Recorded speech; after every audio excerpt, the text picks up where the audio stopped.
মারছে আমার গালের মধ্যে, আমার গালের মধ্যে এত জোরে জোরে মারছে আমার গাল, আমার চোখ ফুলে গেছে। আর আমি আমি আমি আমি মানে কথা বলতে পারতেছিলাম না। আর আমার এই জায়গাটা এত জোরে লাগছে, তো আমি নিতে পারি নাই। এন্ড উনি এটা ইন্টেনশনালি করছে, এবং করার পর আমি বললাম যে আপু এটা কি করলেন, আপনি কেন মারলেন আমাকে, আপনার তো এটা সিনে ছিল না। এন্ড উনি আমাকে যা তা গালাগালি শুরু করছে। উনি জানি না আসলে উনি কিছু খাইছে কিনা। হ্যালো, আসসালামু আলাইকুম। আজকে আমি লাইভে আসছি একটা কথা বলার জন্য। আমার কাছে মনে হয় আমার এটা জানানো উচিত।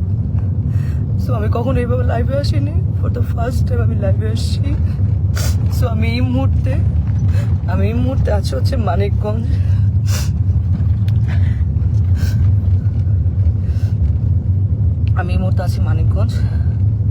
মানিকগঞ্জ ডিরেক্টর রাফাত মজুমদার রিঙ্কু ভাইয়ের একটা কাজে আসছি, ফিকশনে। এখানে আমার সাথে আছে তানজিন তিশা, সুতিজামান সেলিম ভাইয়া, মোমেন আন্টি এবং অ্যাক্টর মিরাপি। তো আমি জানি না আসলে, গতকালকে আমার প্রথম সিন, এবং গতকালকে আমি মানিকগঞ্জ আসি। এসে আমি তানজিন তিশা আপুর জন্য আমি খুব সুন্দর ঢাকা থেকে গিফট নিয়ে আসছিলাম, যে আমি তানজিন তিশা আপুকে গিফটগুলো দিব। কারণ আপু এত সিনিয়র, আপু একটা ফিল্ম করতেছে, আপুকে উইশেসের জন্য আমি আপুকে আসলে গিফটটা দিই, কিন্তু আপু গিফটটা নেয় না, এবং সে গিফট অ্যাকসেপ্টও করে না, এবং সেখানে সবাই ছিল, সবাই দেখছেও। তো আমি কিছু বলি না যে উনি হয়তো গিফট নেয় নেই, ঠিক আছে, মেনে নিচ্ছি। তো আমার প্রথম সিনে আমি যখন শুরু করছি, তখন সেখানে প্রথম সিনে উনি আমাকে, সিনের মধ্যে ছিল না, উনি আমাকে মেরে আমার এখানে যে দেখেন দাগ, খামচির দাগ, হাতে দাগ, রক্ত বের করে ফেলছিল কালকে প্রথম সিনে। এবং সেইটা যখন মনিটরে এসে আমি যখন দাঁড়াইছিলাম, তখন রিঙ্কু ভাইয়া এবং সেলিম ভাইয়া দুজনেই বলতেছিল যে তিশার কি হয়েছে, তোমার সাথে কি কোনো ঝামেলা আছে আগে, ও তোমাকে এভাবে মারলো কেন, বা কি আসে বিষয়। আমি তখন আসলে এক পর্যায়ে আসলে আমি বলেই দিছিলাম যে হ্যাঁ, এর আগে আমি যখন আসলে নাটকে মুশফিকুর ফারহানের সাথে কাজ করতাম অ্যাজ এ কো আর্টিস্ট হিসেবে, তখন তিশা আপু আমাকে এরকম ফোন দিয়ে থ্রেট দিছিল যে হ্যাঁ ফারহানের সাথে কাজ করতে পারবা না। আমাকে না, আরো অনেককে আসলে এরকম উনি ফোন দিয়ে থ্রেট দিছিল, যে কেয়া পায়েল, তারপর আরো অনেককে এরকম ফোন দিয়ে উনি থ্রেট দিছে যে কাজ করা যাবে না। তো আমি তখন বলছিলাম ওই সময়টা যে আপু কেন আমি কাজ করব না, আমি তো আর্টিস্ট, আমি তো সবার সাথে কাজ করব, ফারহান ভাইয়ের সাথে কাজ করব, জোবান ভাইয়ের সাথে কাজ করব, সবার সাথে। ফারহান ভাইয়ের সাথে কেন কাজ করব না, কি সমস্যা কি? তখন আমি বলছি হ্যাঁ, আমার ফারহান আমার জামাই হয়। আমি তখন কিছু বলি না, আচ্ছা ঠিক আছে, মনে হয় পার্সোনাল ওনাদের ব্যাপার হয়তো। তারপরে এরপরে গিয়ে কিন্তু আমি ফারহানকে জানাইছি ফোন দিয়ে যে ফারহান তিশা আপু কিন্তু আমাকে ফোন দিয়ে এইসব কথাবার্তা বলছে, এইভাবে হলে তো কাজ করতে পারবো না। তো সেটাও তাও 1-2 বছর আগের কথা। যাই হোক, উনি হয়তো ওই ক্ষোভ বা এই রাগ নিয়ে আসে কিনা, আই ডোন্ট নো। আজকে আমার সব সিন শেষ, আমি লাস্ট সিন। তো ওই সিনের মধ্যে লেখা ছিল যে আমি গিয়ে তিশাপুকে, সিনের মধ্যে লেখা যে আমি গিয়ে তিশাপুকে চট দিব, এবং চট দেওয়ার পর উনি ওইখান থেকে চলে যাবে, এটা সিনের মধ্যে লেখা। তো আমি টেকনিক্যালি, আমরা তো টেকনিক্যালি কিন্তু আসলে আর্টিস্টকে আমরা যদি কেউ কাউকে মারে বা আঘাত করে, আমরা কিন্তু খুব সফটলি টেকনিক্যালি সেটা করি। তো আমি তিশা আপুকে খুব আস্তে করে গালের মধ্যে জাস্ট একটু গালে হাত লাগাইছি।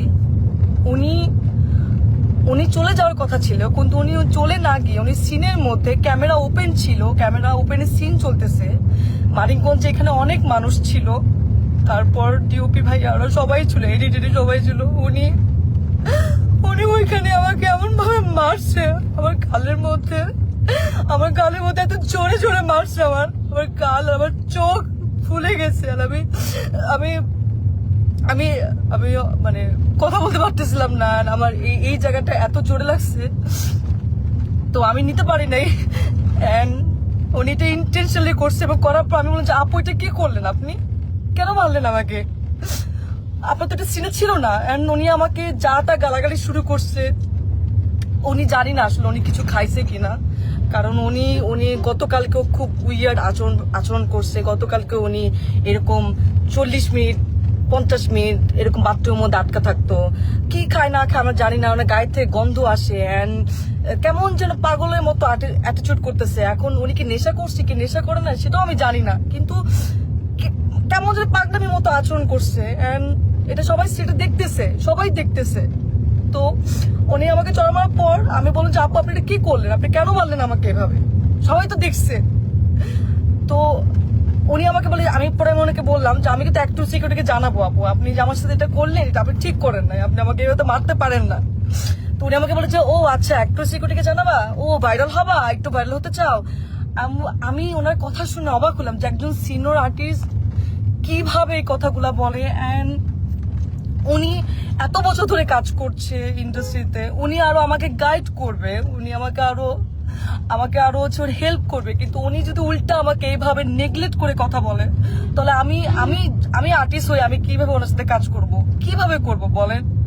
এন্ড ওইখানে সবাই আমাকে মানাতে আসছে, সবাই দেখতেছে যে উনি আমার সাথে কারো ব্যবহার করতেছে, আপনারা আমাকে কি মানাবেন। তো আর্টিস্ট হয়ে তো আর্টিস্টের কাছ থেকে এটা তো আমরা একসেপ্ট করতে পারি না।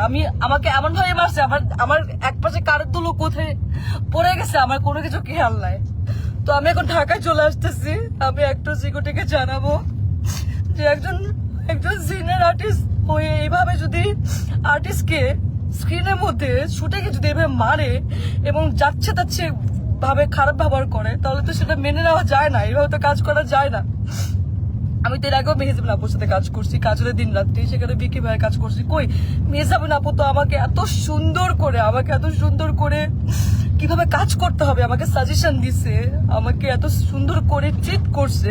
তোমার কাছ থেকে আমি শিখছি, আমি তো ভাবছি আমি তিশা আপুর কাছ থেকে শিখবো, কিন্তু তিশা আপু আজকে যেটা করলো এটা এটা এটা তো আমার সাথে অন্যায় হয়েছে, এটা তো ঠিক হলো না, এটা তো একদমই ঠিক হলো। আমি তো কাজ করতে গেছি, আমি তো আসলে এটা তো আমি আশা করি নাই। তো যাই হোক, এখন সেলিম ভাইয়া ওনারা সবাই এখানে ছিলেন, সেলিম ভাইয়া ওনারা সবাই দেখছে, এখন ওনারা জানে ওনারা কি ডিসিশন নিবে। কিন্তু আমি ঢাকায় যাচ্ছি, আমি একটু সিকিউরিটিকে জানাবো যে ওনারা আসলে কি ব্যবস্থা নিবে। এবং আজকে যদি এরকম একজন আর্টিস্টের সাথে কাজ করে মানে আমার যদি এই অবস্থা হয় তাহলে যারা কাজ করছে প্রিভিয়াস বা তারাই বা কি ফেস করছে। তো আমি তো সবসময় আশা করি যে আমি যারা সিনিয়র, যারা মেহজাবিন আপু বা যাদের সাথে কাজ করব, কখনো সামনে যখন কাজ করব তাদের কাছ থেকে আমি শিখবো। কিন্তু তানজিন তিশা আজকে উনি যেটা করলো আমার সাথে, আমি এত নাইসলি ওনাকে গিফট দেওয়ার চেষ্টা করলাম, সেটাও তো নিল না, উল্টা আমাকে মারলো শুটিং সেটে। এটা কি ঠিক করলো? আপনি তো সিনেমা করছেন না, তানজিন তিশা তো সিনেমা করছে, তো একজন সিনেমা আর্টিস্ট তার তো মনটা অনেক বড় হওয়ার কথা ছিল, সে তো আর আমাদেরকে শিখাবে, গাইড করবে, কিন্তু সে সবার সামনে আমাকে এভাবে মারলো।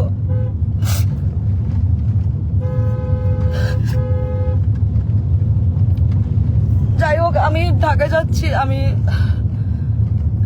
আমি একটু সিকিউরিটি ওনাদেরকে জানাবো, দেখি ওনারা কি ব্যবস্থা নেয়।